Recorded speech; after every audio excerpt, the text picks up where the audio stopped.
रात का सन्नाटा था। राजस्थान के बीचों बीच बसा एक सुनसान गांव धनवाड़ी। कभी यहां सैकड़ों लोग रहते थे, लेकिन अब सिर्फ कुछ खंडहर, टूटी झोपड़ियां और हवा में बस एक ही आवाज गूंजती थी, वो कुआं मत देखना। चार दोस्त अर्जुन, रवि, तनीषा और देव कॉलेज प्रोजेक्ट के लिए अबैंडन्ड विलेजेस ऑफ इंडिया पर डॉक्यूमेंट्री बनाने निकले थे। सड़क पर गाड़ी दौड़ाते हुए अर्जुन ने कहा, सुना है इस गांव के कुएं में झांकने वाला दोबारा लौटकर नहीं आता। तनीषा ने हंसते हुए कहा, अरे प्लीज, ये सब सिर्फ लोक कथाएं हैं। लेकिन देव ने धीरे से कहा, मुझे लगता है हमें वहां नहीं जाना चाहिए। अर्जुन ने उसकी बात अनसुनी की और एक्सेलरेटर दबा दिया। रात के 10:30 बजे गाड़ी गांव के बाहर रुकी। आसमान में कोई तारा नहीं था, बस हवा में धूल और अजीब सी बदबू थी। चारों उतरकर गांव की गलियों में चलने लगे। हर घर के दरवाजे पर नींबू मिर्च, राख और टूटी मूर्तियां रखी थी, जैसे किसी ने बुराई को रोकने की कोशिश की हो। तभी एक बुजुर्ग दिखाई दिया, सफेद दाढ़ी, लालटेन हाथ में, कांपती आवाज में बोला, यहां रुको मत बेटा, वो जाग जाएगी। अर्जुन ने पूछा, कौन जाग जाएगी?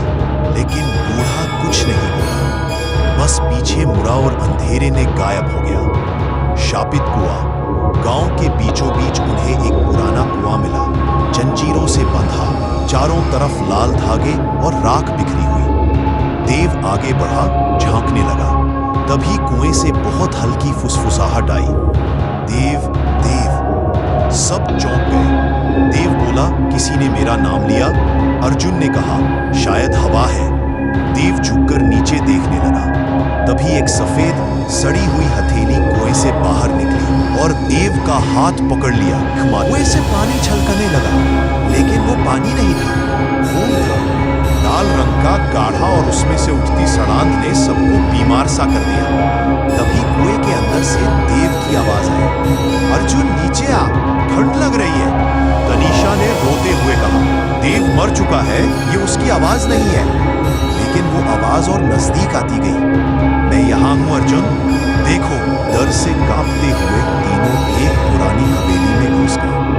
हवेली अंदर से टूटी हुई थी, दीवारों पर तांत्रिक चिन्ह बने हुए थे और बीच में एक टूटी देवी की मूर्ति रखी थी। रवि की नजर दीवार पर लिखी एक बात पर पड़ी, कुएं में जो झांकेगा वो अपना अतीत देखेगा और मर जाएगा। अर्जुन के चेहरे का रंग उड़ गया। उसके दिमाग में अचानक बचपन की एक याद कौंधी। जब वो छोटा था, उसकी माँ इसी गांव में कुएं में गिरकर मरी थी और उस दिन से वो गांव छोड़ गया था। अब उसे समझ आया, ये वही कुआं था। अचानक हवेली का दरवाजा अपने आप बंद हो गया, लालटेन बुझ गई और तनीषा की आंखें सफेद हो गईं। उसकी आवाज अब किसी और की थी, अर्जुन, तू वापस क्यों आया? अर्जुन कांप गया। कौन बोल रहा है? तेरी माँ, जिसे इन लोगों ने जिंदा कुएं में फेंक दिया था। अर्जुन की सांसें तेज हो गई। तू मेरी माँ नहीं। वो हंसी और हंसी के साथ पूरे कमरे में राख उड़ने लगी। मैं वही हूं जो मर नहीं पाई, अब तू भी नहीं बचेगा। रवि भागने लगा, लेकिन दीवार से सैकड़ों सड़े हुए हाथ निकलकर उसे खींच लेते हैं। उसकी चीखें हवेली की दीवारों में समा जाती है। अब हवेली में बस अर्जुन और वो आत्मा थी। अर्जुन टूटी मूर्ति के पास गिर पड़ा और रोते हुए बोला, माँ, अगर तू सच में है, मुझे माफ कर। हवा रुक गई। अचानक आग की लपटें हवेली की दीवारों से उठने लगी। कुएं से धुआं निकलने लगा और उसमें से एक औरत का चेहरा उभरा, वही औरत जिसे सालों पहले कुएं में फेंका गया था। उसने धीरे से कहा, अब मैं मुक्त हूं। अर्जुन की आंखों से आंसू बहे।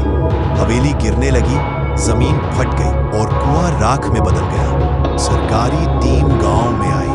वो बस एक जला हुआ कैमरा ढूंढ पाए। कैमरे में रिकॉर्ड हुई आखिरी फुटेज। अर्जुन कैमरे के सामने खड़ा है, चेहरे पर अजीब मुस्कान, आंखें सफेद। धीरे से कहता है, अब मेरी बारी है तुम्हें बुलाने की। स्क्रीन काली हो जाती है। दूर से कुएं की आवाज गूंजती है, छपाक।